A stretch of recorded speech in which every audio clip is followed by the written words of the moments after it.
Welcome to Razia's kitchen. ഇന്ന് നമുക്ക് വീട്ടിൽ എങ്ങനെ കൂവപ്പൊടി ഉണ്ടാക്കാമെന്നുള്ളത് നോക്കാം. അപ്പോൾ അതിനുവേണ്ടി ഞാനിവിടെ 1 കിലോനോളം കൂവ എടുത്തിട്ടുണ്ട്. നമ്മൾ വീട്ടിലുണ്ടായിട്ടുള്ള കൂവയാണ്. അപ്പോൾ അത് പറിക്കുന്ന വീഡിയോയും കൂടി ഞാൻ ഉൾപ്പെടുത്തുമെന്ന് വിചാരിച്ചതാണ്. അപ്പോൾ നമുക്ക് വീട്ടിൽ സഹായത്തിന് വരുന്ന ചേട്ടനത് പറിച്ച് തരുമ്പോൾ ആ സമയത്ത് ഞാൻ വീഡിയോ എടുക്കാൻ വിട്ടുപോയി. നമുക്ക് കൂവൊക്കെ തൊലി കളഞ്ഞെടുക്കാം. അപ്പോൾ അതിൻ്റെ വണ്ണം കൂടിയ ഭാഗത്ത് നിന്ന് താഴേക്ക് ഇങ്ങനെ വലിച്ച് തൊലിയൊക്കെ പെട്ടെന്ന് തന്നെ വലിച്ച് നമുക്ക് എടുത്ത് കളയാൻ പറ്റും. പിന്നെ എവിടെയെങ്കിലും വല്ല കേടുള്ള ഭാഗം ഉണ്ടെങ്കിൽ മാത്രം നമുക്ക് കത്തിയോണ്ട് വന്ന് ചെത്തി കളഞ്ഞാൽ മതി.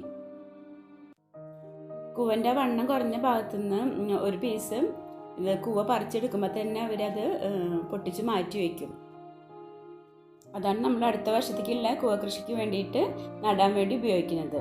അപ്പോൾ അത് പൊട്ടിച്ചെടുത്ത കാരണമാണ് അവിടെ ഒരു കറുപ്പ് കളർ. അപ്പോൾ ആ ഭാഗം നമ്മളൊന്ന് കട്ട് ചെയ്ത് മാറ്റിയാൽ മതി. ഇതുപോലെ നമുക്ക് ബാക്കി എല്ലാ കൂവയും തൊലി കളഞ്ഞെടുക്കാം. കൂവ നമ്മുടെ ഭക്ഷണത്തിൽ ഉൾപ്പെടുത്തുന്നത് വലിയവർക്കും കുട്ടികൾക്കൊക്കെ വളരെ നല്ലതാണ്. കൂവ പിന്നെ പ്രഷർ കുറയാനും ഒക്കെ വളരെ നല്ലതാണ്. അതുപോലെ നമുക്ക് ക്ഷീണമുള്ള സമയത്തൊക്കെ നമുക്ക് കൂവ കുറച്ച് വെള്ളത്തിൽ കുറുക്കിയിട്ട് അതല്ലെങ്കിൽ പാലിലോ കാച്ചി കഴിക്കുന്നത് ക്ഷീണം അകറ്റാനൊക്കെ നല്ലൊരു പാനീയമാണ്. യൂറിനറി ഇൻഫെക്ഷൻ ഉള്ളവർക്കൊക്കെ കൂവ കാച്ചി കഴിച്ചാൽ പെട്ടെന്ന് തന്നെ അതിൻ്റെ ഫലം കാണാറുണ്ട്.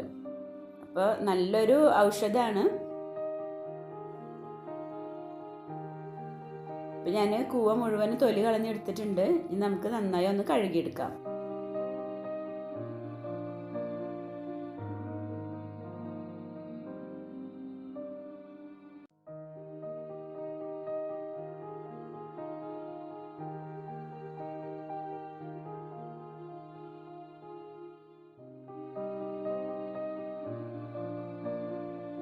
അപ്പോൾ ഞാൻ 2-3 പ്രാവശ്യം നല്ല വൃത്തിയിൽ കഴുകിയതിന് ശേഷം വെള്ളം പോകാൻ വേണ്ടി ഒരു അരിപ്പയിലേക്ക് മാറ്റിയിട്ടുണ്ട്. ഇനി നമുക്കത് ചെറിയ പീസാക്കി കട്ട് ചെയ്തെടുക്കാം. വേനൽക്കാലത്തൊക്കെ ശരീരത്തിന് ഒരു കുളിർമ കിട്ടാൻ വേണ്ടി കൂവപ്പൊടിയൊക്കെ കഴിക്കുന്നത് വളരെ നല്ലതാണ്. കൂവപ്പൊടി നമ്മളൊരു മൺകലത്തിൽ വെള്ളത്തിൽ ഇട്ട് വെച്ചതിന് ശേഷം കുറച്ച് നേരം വെച്ച് അത് തണുത്ത് കഴിഞ്ഞാൽ നമുക്കത് കുടിക്കാം.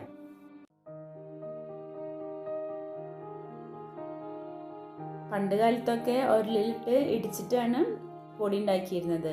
അപ്പോൾ നമ്മൾ എളുപ്പത്തിന് വേണ്ടി മിക്സിയുടെ ജാറിൽ നന്നായി അരച്ചതിന് ശേഷം ഉണ്ടാക്കുന്നത്.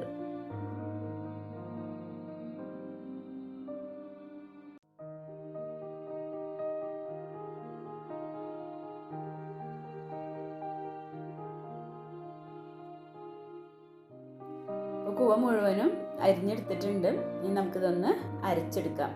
മിക്സിയുടെ ജാറിലിട്ടൊന്ന് അരച്ചെടുക്കാം. അരയ്ക്കുന്നതിന് മുന്നേ നമുക്ക് പൊടി അരിച്ചെടുക്കാനുള്ള പാത്രം ഒന്ന് റെഡിയാക്കണം. അപ്പോൾ അതിനുവേണ്ടി കുറച്ചൊരു വലിയൊരു പാത്രത്തിൽ ഞാനൊരു പകുതിയോളം വെള്ളം എടുത്തിട്ടുണ്ട്.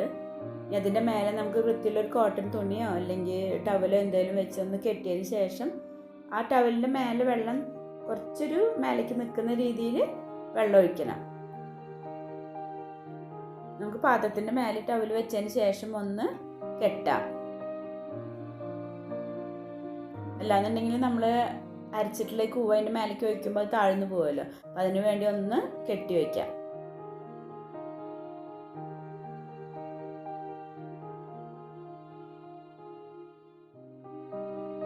ഞാൻ ടവലിൻ്റെ കുറച്ച് മേലേക്ക് നിൽക്കുന്ന രീതിയിൽ വേണം വെള്ളം ഒഴിച്ചു കൊടുക്കാൻ. ഇനി ബാക്കി നമ്മൾ അരച്ചിട്ട് കൂവ അരയ്ക്കുമ്പോൾ അതും വെള്ളം ഒഴിച്ചിട്ടാണല്ലോ അരയ്ക്കുന്നത്. അപ്പോൾ ആ വെള്ളം കൂടി ആകുമ്പോൾ പാകത്തിനുള്ള ഒരു വെള്ളമായി കിട്ടും. ഇനി നമുക്ക് മിക്സിയുടെ ജാറിലേക്ക് കുറേശ്ശെ കൂവിട്ട് കുറച്ച് വെള്ളം ഒഴിച്ചിട്ട് നമുക്ക് അരച്ചെടുക്കാം. നല്ല പേസ്റ്റ് പോലെ അരച്ചെടുക്കാം.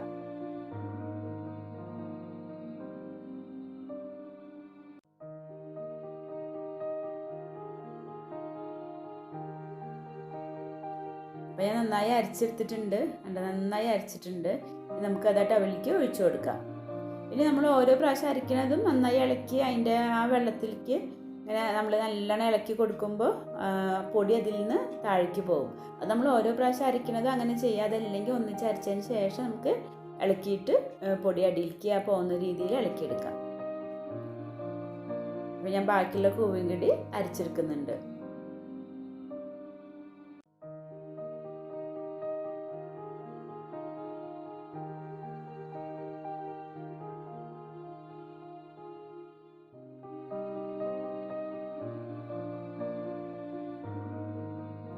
അപ്പോൾ നമ്മൾ കൂവ മുഴുവൻ അരച്ചെടുത്തിട്ടുണ്ട്.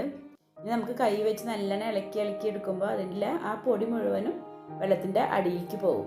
അപ്പോൾ അതിന് വേണ്ടിയിട്ട് നമുക്ക് നല്ലോണം ഒന്ന് ഇങ്ങനെ ഇളക്കി കൊടുക്കാം. അപ്പോൾ കൂവൻ്റെ കുറച്ചൊരു മേലേക്ക് വെള്ളം നിൽക്കണം കേട്ടോ. അപ്പോൾ നമ്മൾ അരച്ചിട്ടുള്ള വെള്ളം കൂടി ആകുമ്പോൾ കുറച്ച് മേലേക്ക് വെള്ളം ഉണ്ടാവും. ഏകദേശം നമ്മൾ അരച്ചിട്ടുള്ളത് ഒഴിച്ചതിൻ്റെ ഒരു പകുതിയിൽ വെള്ളം നിൽക്കുന്നത്. അപ്പോൾ നമുക്ക് ആ വെള്ളം കൂട്ടി നന്നായി ഒന്ന് ഇളക്കി കൊടുക്കാം.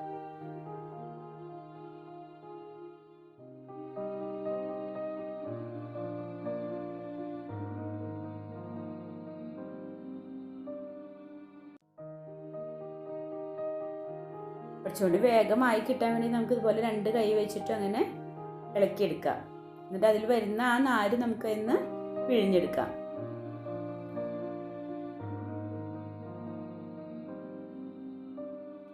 അതുപോലെ നമുക്ക് അതിലുള്ള നാരൊക്കെ നമുക്ക് പിഴിഞ്ഞെടുക്കാം.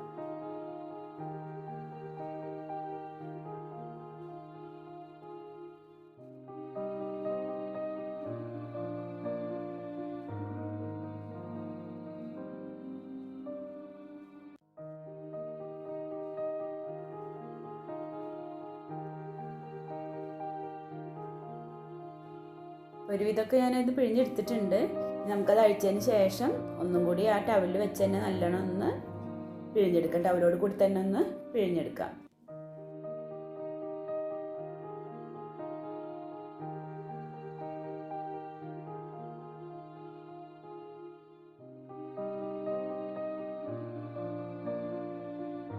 ഞാൻ നന്നായി പിഴിഞ്ഞെടുത്തിട്ടുണ്ട്.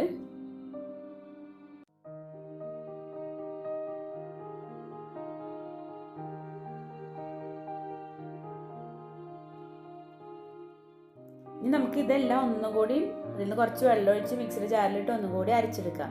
കുറച്ച് പൊടി അതിൽ നിന്ന് കിട്ടുകയാണെന്നുണ്ടെങ്കിൽ അപ്പോൾ നമുക്ക് ഒന്നുകൂടി അരച്ചെടുക്കാം.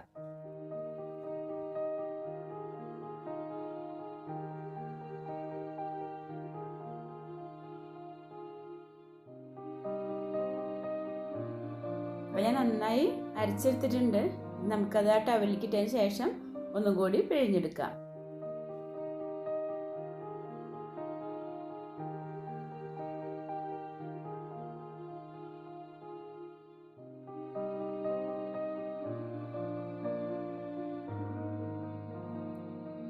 നന്നായി നമ്മൾ പിഴിഞ്ഞെടുത്തതിന് ശേഷം ബാക്കി വരുന്നത് നമുക്ക് ചെടിക്ക് വളമായിട്ട് ഉപയോഗിക്കാം. അതിൻ്റെ കൂടെ നമുക്ക് കുറച്ച് വെള്ളം ഒഴിച്ചൊന്ന് മിക്സ് ചെയ്തതിന് ശേഷം നമുക്ക് ചെടിച്ചട്ടിയിലൊക്കെ ഒഴിച്ചു കൊടുക്കാം.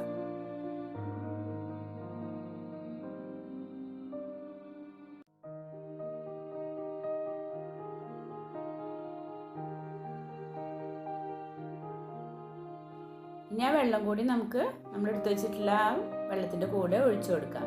ഇനി ഇത് ഇളക്കാതെ ഒരു 2-3 മണിക്കൂർ വെക്കണം. ഒരു 3 മണിക്കൂറെങ്കിലും വെക്കണം. അതിന് ശേഷം ആ പൊടിയൊക്കെ അതിൻ്റെ അടിയിലേക്ക് ഊരി നിൽക്കുന്ന സമയത്ത് വേണം നമ്മളത് ആ വെള്ളം ഒഴിച്ചു മാറ്റാൻ.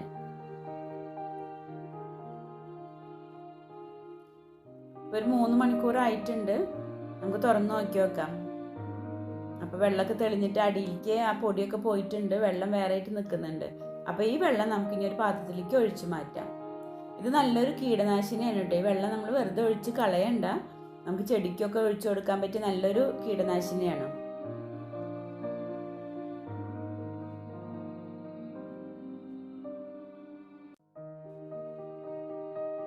മുഴുവൻ വെള്ളം ഒഴിച്ച് മാറ്റിയതിന് ശേഷം നമുക്ക് കുറച്ച് നല്ല വെള്ളം ഒഴിച്ച് ഒന്ന് ഇളക്കി കൊടുക്കണം. മുഴുവൻ വെള്ളം ഒഴിച്ച് കളഞ്ഞിട്ടുണ്ട്. പിന്നെ അതിൻ്റെ ഒന്ന് അടർത്തി എടുത്തിട്ട് നന്നായി ഒന്ന് ഇളക്കിയതിന് ശേഷം നമുക്ക് അതിലേക്ക് കുറച്ച് നല്ല വെള്ളം ഒഴിച്ചു കൊടുക്കാം.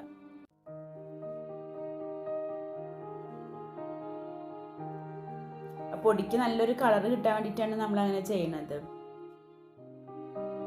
വെള്ളം ഒഴിച്ചതുപോലെ ഇളക്കി വെച്ച് കഴിഞ്ഞാൽ വീണ്ടും അത് തെളിയുമ്പോൾ പൊടി അടിയിലേക്ക് പോയ വെള്ളം മേലേക്കാവുന്ന സമയത്ത് നമ്മൾ ആ വെള്ളം ഒഴിച്ച് കളഞ്ഞാൽ പൊടിക്ക് കുറച്ചുകൂടി നല്ലൊരു വെള്ള കളർ കിട്ടും.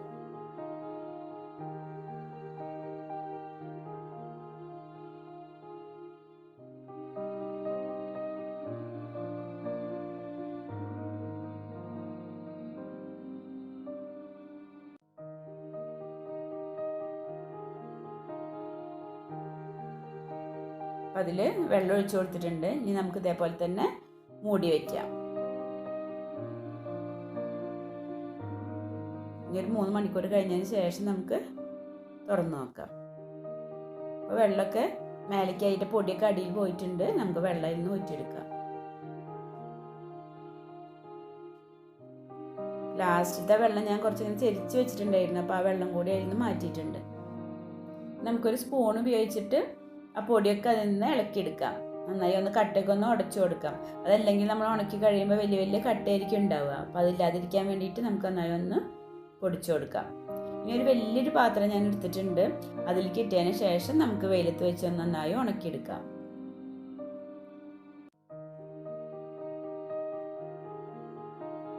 നമുക്ക് പറ്റാവുന്ന പോലെ നമുക്ക് സ്പൂൺ വെച്ചിട്ട് ഒന്നിങ്ങനെ കട്ടകളൊക്കെ ഒന്ന് ഉടച്ചു കൊടുക്കാം. ഒരു 3 ദിവസമൊക്കെ വെയിലത്ത് വെച്ച് ഉണക്കേണ്ടി വരും കേട്ടോ.